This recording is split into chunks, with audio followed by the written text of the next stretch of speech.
বন্ধুরা আজকে খাইমু আমি পেয়ারা মাখা। তো আমার আজকে পেয়ারা মাখা খাইতে খুব ইচ্ছে যায়, না হলে আমি এমনি এমনি পেয়ারা খাইলে। তো আজকে পেয়ারাটা মাখা করুন, মাখা করে খাইমু চলো।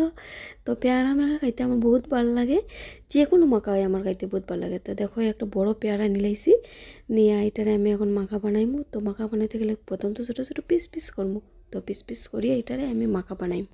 আর আমি কী করি জানো, যে কোনো জিনিস খালি এমনি খাওয়ার চেয়ে আমি খালি ভাবমু এটা দিয়ে মাখা খাওয়া যাইবনি, মাখা খাওয়া যাইবনি। তো যেমন কমলা লেবু যদি গড় হয় তাইলে মাখা বানাই দিমু, বা লেবু মাখা বানাই দিমু, এরপরে দিকে কুল মাখা বানাই দিমু। যে কোনো জিনিস আমার মাখা খাইতে খুব বহুত ভালো লাগে আর কি। আর চাটনি খাইতে, ভাতের সঙ্গে তো চাটনি, আর মাখা যেটা খাওয়া যায় এটা তো মাখাই হয়। তো পেয়ারা মাখা খাওয়ার লাগে তখন আমি ছোটো ছোটো পিস পিস করলি, সে পিস পিস করে এটার মাঝে আমি দিলাইমে এখন শুকনো মরিচের গুঁড়া আর লবণ, আর একটু সরষের তেল দিমু। সরষের তেল দিয়া আর ধনিয়া পাতা দিমু ছোটো ছোটো কুচি কুচি করিয়া। তো এটার মধ্যে আরও কিছু কিছু দিলে ভাল লাগে খাইতে, কিন্তু এইসব তো আমার করে নাই। আরও বহুত কিছু আছে, দিলে আরও বেশি স্বাদ হয়। তো আমি আরেকদিন বানাইমু, তখন তোমার সাথে শেয়ার করুন। তো আজকে যা যা করে আছে এটা দিয়ে আমি বানাই দিলাম, দেখো। তো এরকম দিয়া হাত দিয়ে আমি ভালোভাবে এটারে মাখমু।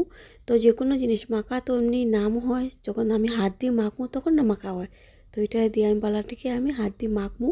আর চাটনি যত সময় না হাত দিয়ে কষলাই পায় বালাটিকে, তত সময় তো চাটনি হয় না, তাই না? তো আমি তো মাখা বানাই লিছি।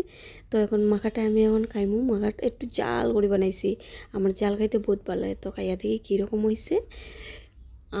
কি ভাল লাগছে, আমার বহুত ভালো লাগছে। তো আজকের জন্য টাটা, বাই বাই, আবার দেখা আইব।